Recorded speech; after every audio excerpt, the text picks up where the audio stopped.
Selamat siang kepada Pak Ian dan teman-teman semuanya. Kami dari kelompok 2 akan membawakan cerita yang berasal dari dongeng Rusia berjudul Si Bodoh Emilia atau Emilia Durak. Kami dari kelompok 2 akan memperkenalkan diri terlebih dahulu, yaitu dengan saya Ananda Putri Aprilia. Dan saya Bagas Febrian. Saya Kalisa Fijria. Dan saya Muhammad Rizky. Oke, mari kita mulai presentasinya.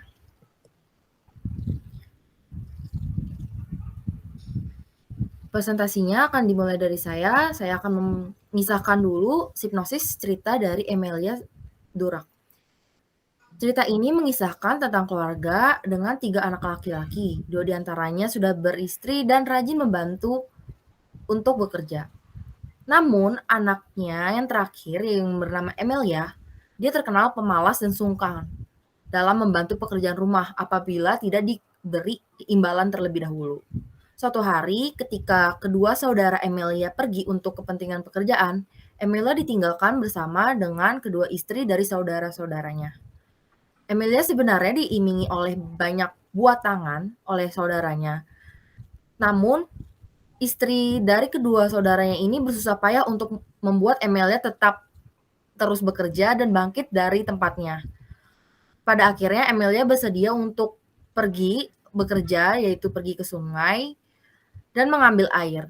Setelah dia diingatkan oleh kedua istri saudaranya kalau ia diimingi oleh kedua saudaranya berupa hadiah yang akan dibawa nanti. Namun sesampainya di sungai dan ketika ia menimba air, Emilia menyadari bahwa di dalam ember yang ia gunakan dalam menimba tersebut terdapat ikan yang sangat besar. Emilia berencana untuk membawa ikan tersebut ke rumah dan dijadikan santapan. Tetapi ikan besar ini tiba-tiba berbicara seperti manusia dan membujuknya serta menjanjikan apabila Emilia melepaskannya pergi, maka Emilia tidak akan perlu lagi untuk bekerja lagi.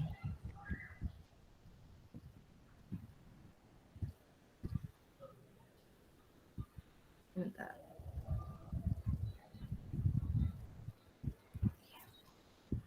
Hal ini merupakan tawaran yang sangat menggiurkan bagi Emilia.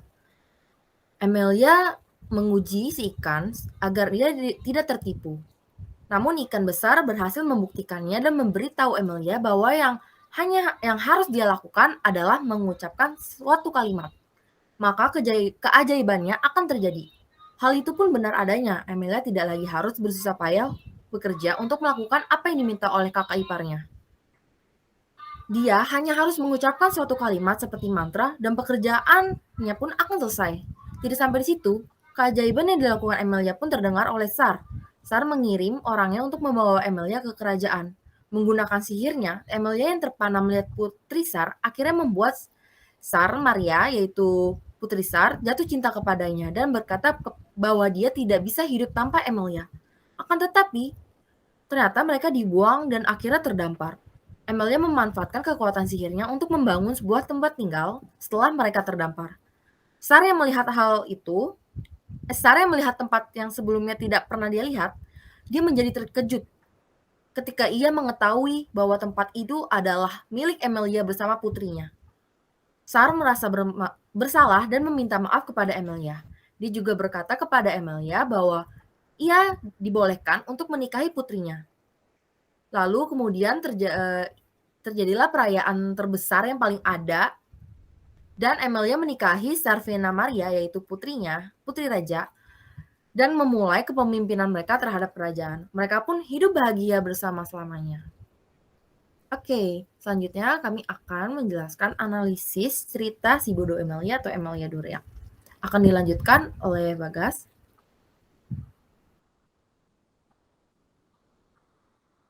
Oke. Mohon maaf, dari Kalisa dulu ya.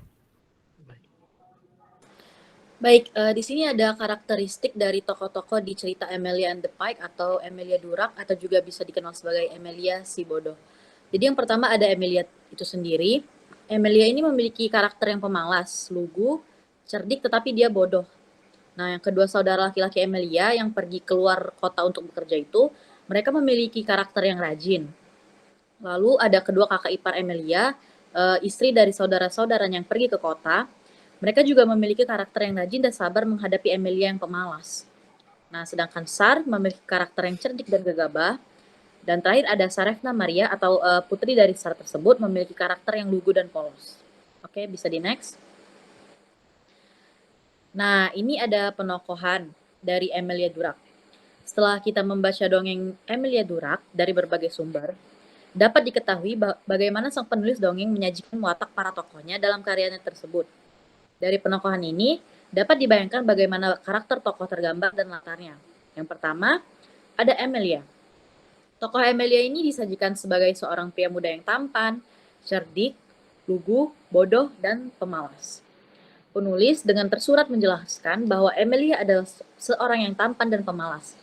Hal ini juga dapat diketahui dari dialog Emilia dan kedua kakak iparnya saat Emilia diminta untuk melakukan pekerjaan rumah dan dia menolak karena dia merasa tidak perlu untuk melakukan itu karena rasa malasnya tadi. Yang kedua adalah saudara laki-laki Emilia yang pergi ke luar kota. Tokohnya tidak disajikan secara gamblang pada dongeng ini, tetapi penulis dengan tersurat menuliskan bahwa kedua saudara laki-laki Emilia ini berbeda dengan Emilia yang pemalas. Kedua saudara laki-laki Emilia ini sangat rajin bekerja meneruskan pekerjaan ayah mereka. Hal ini juga terbukti dari cerita yang dijelaskan oleh penulis bahwa kedua kakak laki-lakinya ini sedang keluar kota untuk bekerja. Oke, bisa di next. Nah, ada yang selanjutnya ada kedua kakak ipar Emilia atau istri dari saudara laki-lakinya. Tokoh kedua istri saudara laki-laki Emilia ini digambarkan sebagai dua orang yang sabar menghadapi Emilia yang pemalas. Hal ini terdapat pada dialog saat mereka meminta Emilia mengerjakan pekerjaan rumah dan Emilia menolak itu mentah-mentah. Yang kedua, ada Sar. Tokoh Sar ini disajikan sebagai orang yang cerdik dan gegabah. Karakter cerdiknya ini ditunjukkan saat dia meminta orang suruhannya menjemput Emilia di desa. Dan karakter gegabahnya ditunjukkan saat dia memutuskan untuk membawa Emilia dan anaknya Sarefna Maria ke tengah lautan. Hal ini juga yang membuat akhirnya dia mendengar ada kabar kalau ada suatu tempat baru yang tidak dia ketahui sebelumnya. Dan ternyata tempat itu merupakan milik Emilia dan anaknya. Dari situ juga nantinya si Sar ini akan mengampuni Emilia dan mengizinkan Emilia untuk menikahi Sarefna Maria atau anaknya.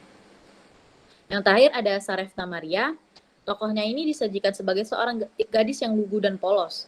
Hal ini ditunjukkan saat setelah diberi mantra oleh Emilia, Sarefna Maria selalu memuji dan jatuh cinta kepada Emilia. Begitu juga saat mereka terdampar, Sarefna Maria tidak berhenti jatuh cinta kepadanya karena pengaruh dari sihir Emilia tersebut.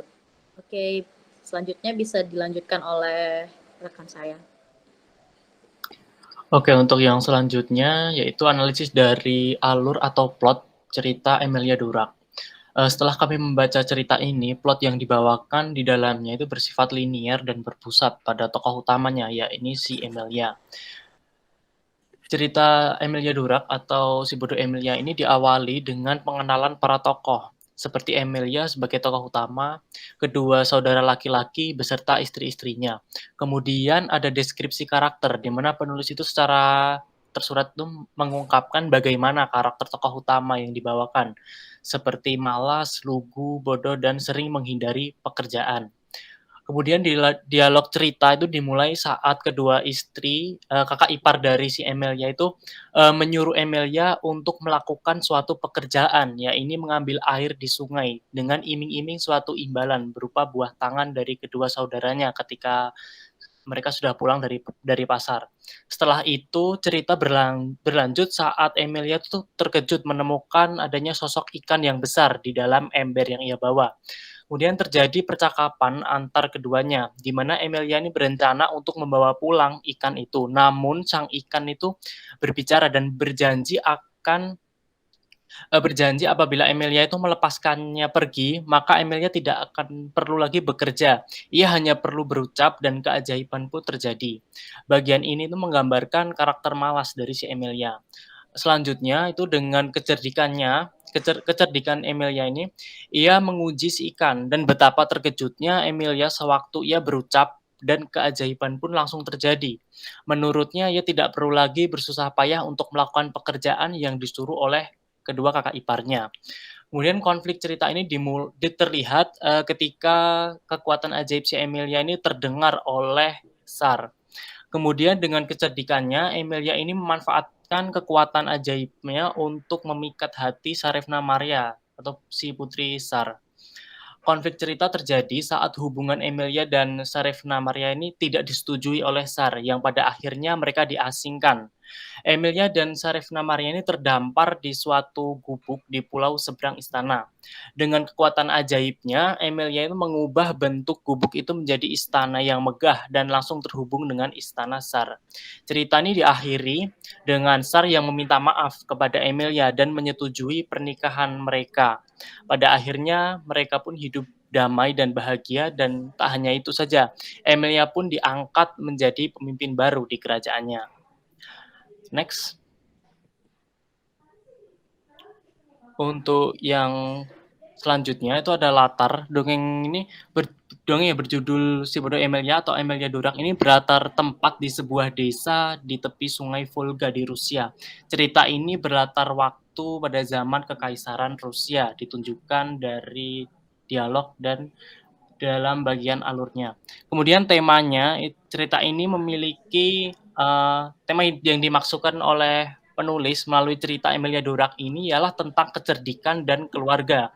Kecerdikan disampaikan melalui karakter si Emilia yang bersifat malas namun ia cerdik, dan tentang kekeluargaan yang dibawakan melalui dialog-dialog antara si Emilia dengan saudara dan kedua kakak iparnya. Penulis ini bermaksud bahwa di dalam keluarga itu alangkah baiknya kita saling tolong-menolong.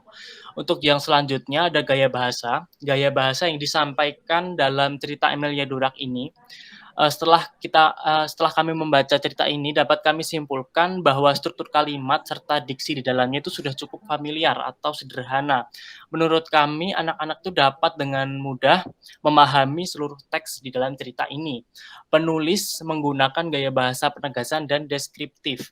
Dapat kami temukan di beberapa kalimatnya. Seperti contoh itu di awal cerita, penulis secara lugas menyampaikan karakter malas si Emilia ini.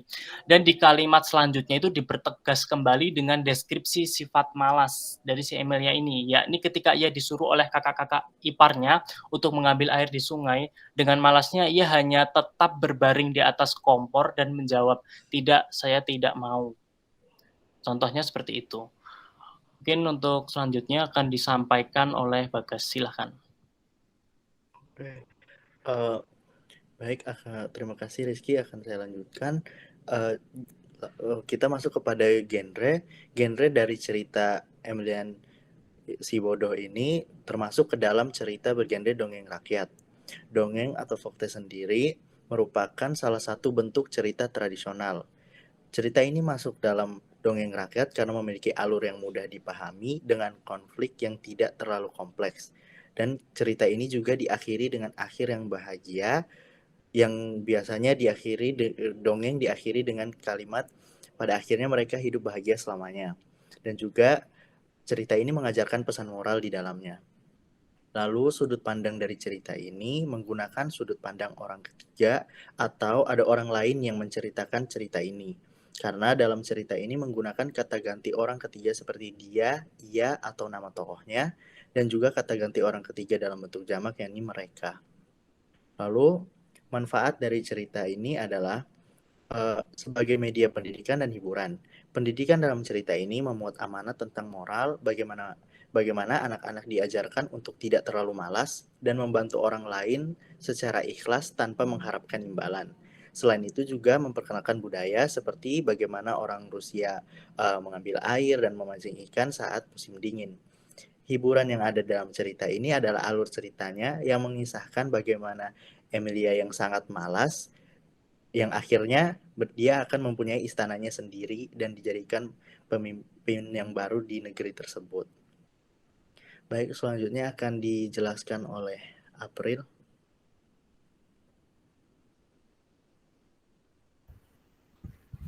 Dalam cerita Emilia Si Bodoh atau Emilia Durack memiliki amanat yang disampaikan oleh penulisnya atau pengarangnya.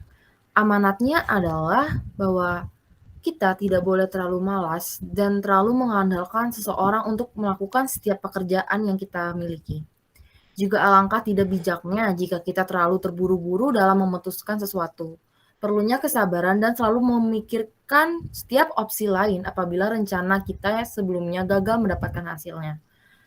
Maksud dari amanat ini untuk mengajarkan anak-anak bahwa sikap malas itu tidak akan menghasilkan hasil yang baik dan juga akan memperburuk keadaan yang akan mereka temukan nanti. Terutama juga perlunya kesabaran dan cerdik dalam memikirkan pilihan-pilihan lain. Perlunya menyiapkan berbagai rencana untuk menghindari kegagalan dari mendapatkan hasil yang baik. Oke, bisa dilanjut. Nah, ini adalah refleksi kelompok kami.